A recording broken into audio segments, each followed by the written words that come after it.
Mga kababayan, magandang araw po sa inyong lahat. Ito po, pag-usapan po natin itong magandang balita dito sa bagong survey po ng Mindanao Times.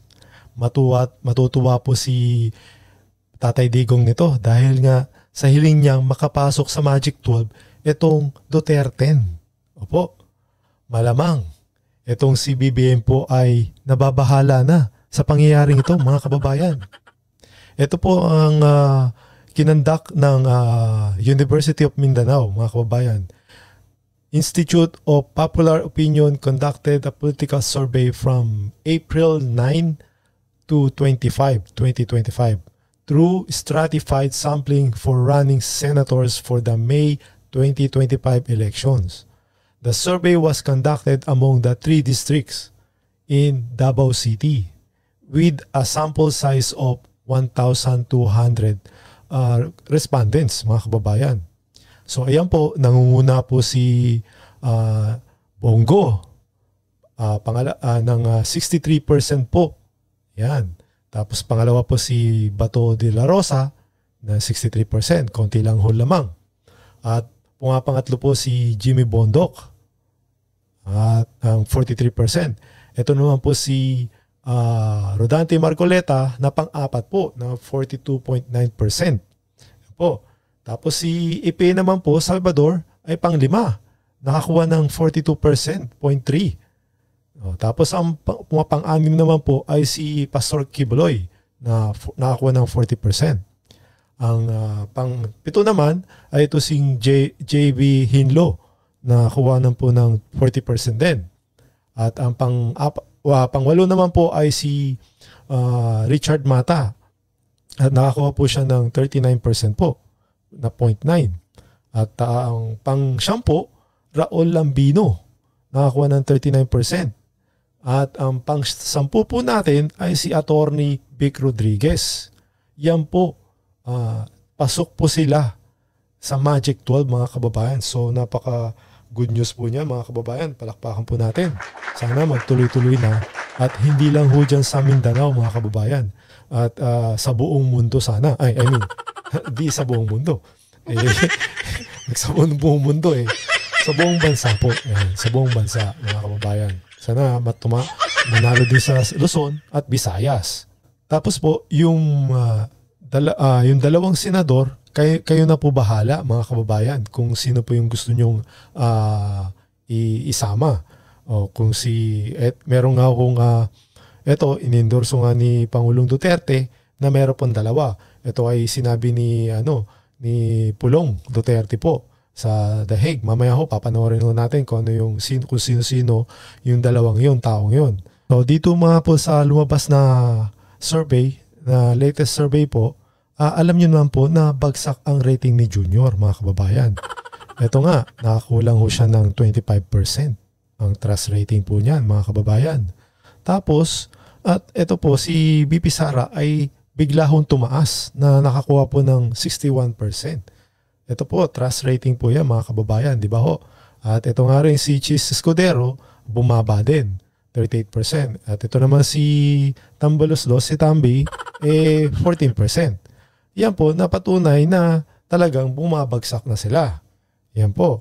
Papakita ko po sa inyo itong kung saan sila mahina. Ito nga po, mga kababayan, ang naging resulta.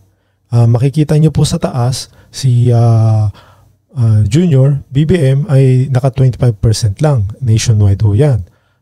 Nakakuha po siya sa NCR ng 27% lang. Yan, trust rating po yan, mga kababayan.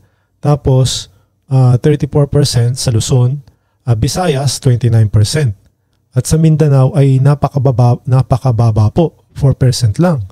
Yan po. Kung doon makikita natin dyan sa may distrust, yan sa taas ko, makikita mo 54%. Yan, distrust niya. So, madami ho ang hindi nagtitiwala sa kanya nung sa ginagawa niya nga, mga kababayan.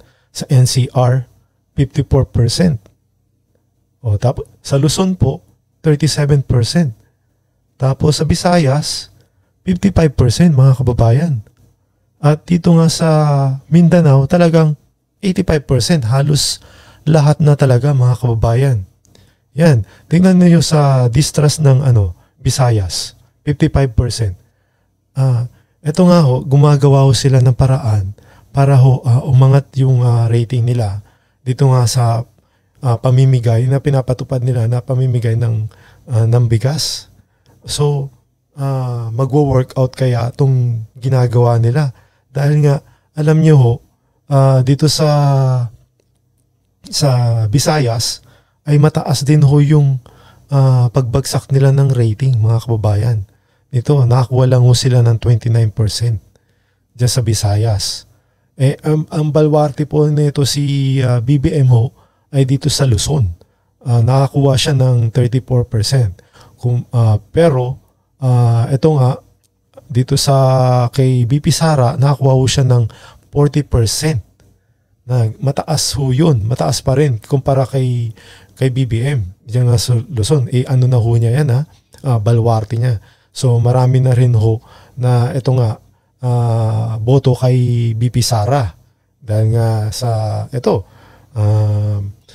malaki yung hatak ng ginawa kasi ni BBM dito sa mga Duterte. Di nyo ho yan dahil nga doon sa ginawa nila na pagpapadala nila sa dahig si Tatay Digong. Yun po ang dahilan kung bakit ito nga bumagsak ang rating ni BBM, mga kababayan. Isa sa mga dahilan. Pero kasi si BP Sara wala naman ho talagang tawag dito, nasa dahig ho siya, sinamahan niya si Pangulong Duterte noon. Dahil nga nagulat nga lang ho siya at tumaas yung rating niya, naging 61% po. Diba ho, napakalakas.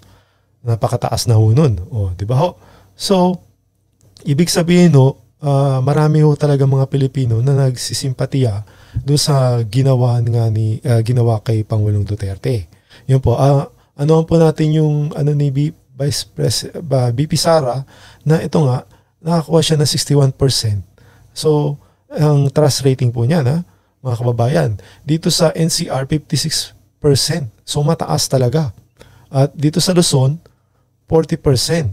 At sa Visayas, 70%, mga kababayan. Trust rating ho niyan. Tapos sa Mindanao, halos mag-100% na, 97% po. So napakataas, mga kababayan. Ito nga kaya ho, ito sa Visayas, gumagawa ho sila ng paraan para makakuha ng boto. Pero hindi ho natin tawag dito, wala na hong tiwala ang mga tao dahil nga sa ginawa ho nila kay Pangulong Duterte. Sa mga Visayas, kaya nililigawan ho nila ang Visayas, mga kababayan. Sana ho, magtuloy-tuloy ho ito, itong Duterte 10 na pasok talaga sa Magic 12. Dahil nga po sa Mindanao pa lang ho, na pinalabas na survey nila na nasa Magic 12 ho ang Duterte 10. Dahil nga dito kay BP Sara, malakas ho talaga pang hatak ho nila. At na pwede ho talaga manalo dahil nga ito nga sa Visayas 70% ho ang ni trust rating ni BP Sara Duterte. So pag inano po niya yan, kinampanya po niya yan, ang Duterte 10 talagang makakapasok ho talaga. Problema lang ho sa Luzon, pero napakalaki din ho ang tsansa dahil nga 40% ang trust rating niya. So kumpara kay BBM na 34% lang sa Luzon. So marami ho rin talaga na Duterte ho dyan sa Luzon, mga kababayan.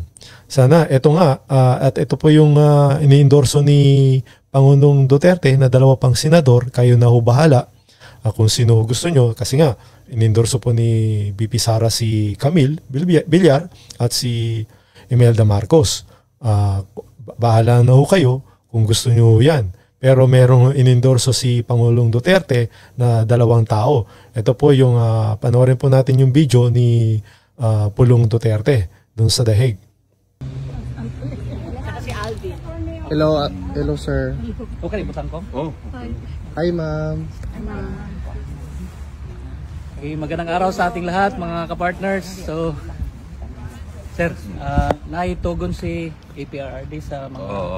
Pinapabot niya yung pasasalamat niya sa patuloy niyong suporta sa kanya at pinapaalam niya sa buong sambayan ng Pilipino na patuloy po raw suportahan ang PDP laban Duterte Senators plus 2. Final niya in-endorse ngayon sa loob, pinapaalam sa inyo si Kerubin pati si Hunasan. Yan po mga kababayan, si Kerubin po at Hunasan. So, pwede ho rin sila mga kababayan kasi para makumpleto ho natin yung boto ng Duterte 10. Pero straight ho talaga tayo dito sa Duterte 10 mga kababayan. Hindi ho kayo inobliga na iboto tong si Kerubin at si Hunasan. Pero iyan po yung inendorso ni Pangulong. Pinapaabot sa atin na sila yung magiging tulong para kay Pangulong Duterte.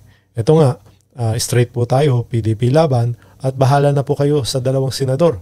Kayo na ho bahala kung sino yung gusto nyo na iboto mga kababayan. And with the emphasis na patuloy suportahan yung matalik niyang kaibigan na si Rodante Marcoleta. Yes po. Yes po. Yun lang po at maraming salamat sa inyong lahat. Okay, thank you po. Okay naman siya. Okay siya, sir. Nakita niyo si Senator Padilla nung nakulong, di ba? Yes po. Malayo. Mas bad boy tingnan. Ngayon nagmukhang mayor. Nasa mabuting kalagayan naman. Inalagaan siya na maayos sa loob. Amen, thank you. Nakaimensahe kung sa mga Pilipino kadadlaw nga nagabisita diri o nagsuporta sa kaysa. Salamat kayo, salamat. Pati siya ginapabot niya sa inyo ang iyang pasalamat. Kay sige sa pangutana og naba daw Pilipino sa so ko daghan. Always, every day. Salamat kayo, salamat. Kung pwede lang may musulod kong musod may pwede magid pwede. At kung pwede lang tamoy pang-itsa diha.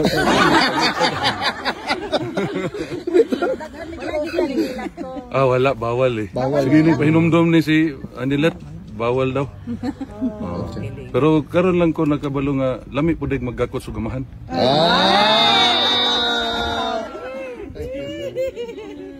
Nag-bowbells pa na sila.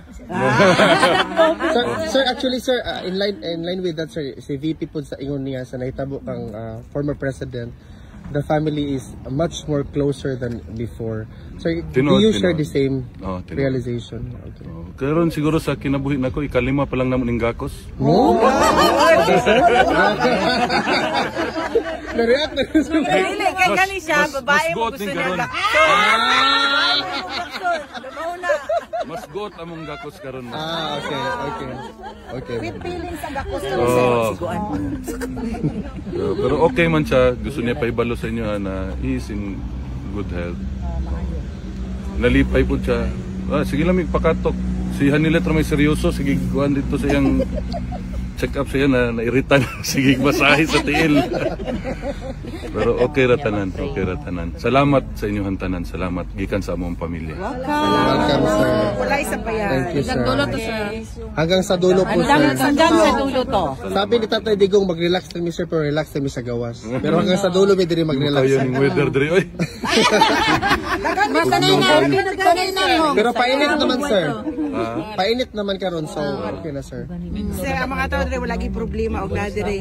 Makaog, kape, tanan, tinapay. Istoryahin lang mi sir kasi gusto niyo makaunon kay paluto na namo. Ano sa importante. May maulaw ta. Sakto Kabalo gyud mo ka ma'am. gumuluto. Sakto gyud ka ma'am na maulawon gyud isip ko. Maulaw na siya. Basta- Gani ikaw ubanan ti ka dito kay maulaw ba di siya taos dili kailangan ka mo atubang kay kuan. Ugani. Ulat Basta sila. sir, unsay gusto niyo Kailan mo? man dayon ko? Nagkalo-kalo pa. Kahit anong tago, lalabas ang pagkapogi. No. So yan po mga kababayan, ito po ang balita natin. So ano po masasabi nyo? Mag-like and share at mag-subscribe po sa ating YouTube channel para sa iba pa pong balita. Maraming salamat po at God bless po sa inyo.